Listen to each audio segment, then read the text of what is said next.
Hi guys! So yesterday night, I have tried HazardHunterPH. So basically, it's a website where you can find out if your location is prone to any hazard like seismic, volcanic eruption, mga ganyan, earthquake, typhoon. So in short, dito mo malalaman kung yung lugar mo ay prone sa mga kalamidad. As you can see, the red spots here, yun yung mga lugar na nagkaroon na ng earthquake. And that's from Davao. Okay?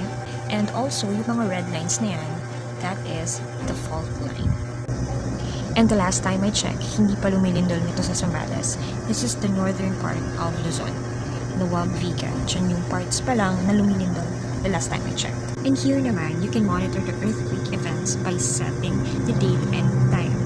And you can also see here kung ilang earthquake counts na during that time.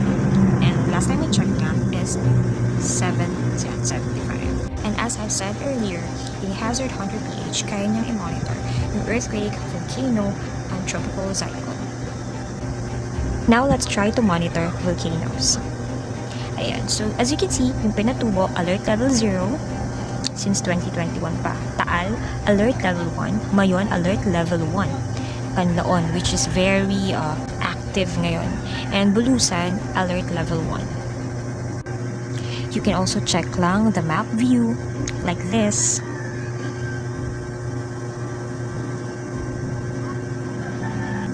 And you can also turn on the view that you like. Yan, for example, yung mga trenches, ground shaking, EQ, earthquake, induced landslide, liquefaction, tsunami. Then layered color will appear once na check mo yan. So, yan. Like that. So, makikita nyo yung mga pink, mga ganyan. So, it has indications na. And this time, I am ready to check and to make assessment na with the location I am right now.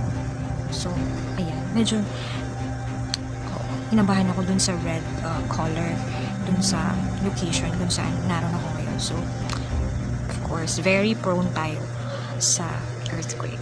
Yes. So, gusto natin ipa-assess yung location natin. So, medyo kinabahan ako that time. Pero, well, accepted na natin yan. Ayan, nandiyan kami. And